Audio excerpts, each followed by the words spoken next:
ఏడాదికి ₹1,00,00,000 కంటే ఎక్కువ సంపాదిస్తున్నటువంటి వాళ్ళ సంఖ్య ఇండియాలో పెరుగుతోంది. ఇన్‌కమ్ టాక్స్ రిటర్న్స్ ఫైల్ చేస్తున్నప్పుడు తెలుస్తున్నటువంటి వాస్తవం ఇది. ఇదిగో ఆ కనబడుతున్నటువంటి రంగుల్లో ఏదైతే 100-1000 ఇట్లాంటి లెక్కలు చూసుకున్నప్పుడు టోటల్‌గా ₹1,00,00,000 పైన సంపాదిస్తున్నటువంటి వాళ్ళు ఆంధ్రప్రదేశ్‌లో 5,340 మంది ఉన్నారు.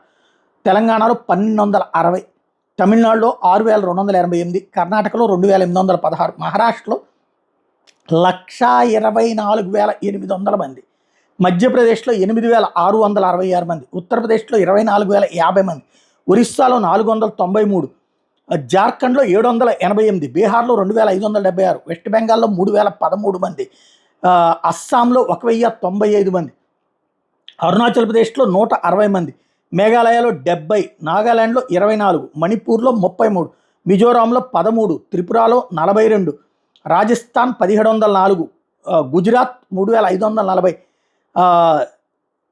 అట్లాగే పంజాబ్ 1,220 మంది, జమ్మూ కాశ్మీర్ 2,600 మంది, హిమాచల్ ప్రదేశ్లో 790 మంది, లడఖ్లో 3, ఉత్తరాఖండ్లో 24, చండీగఢ్లో 1,220, ఇదే 360 చండీగఢ్లో. ఓవరాల్గా ₹1,00,00,000 పైన ఇన్కమ్ ట్యాక్స్ రిటర్న్స్ ఫైల్ చేసినటువంటి వాళ్ళ సంఖ్య ఇది ఓవరాల్గా దేశవ్యాప్తంగా ఉన్నటువంటిది.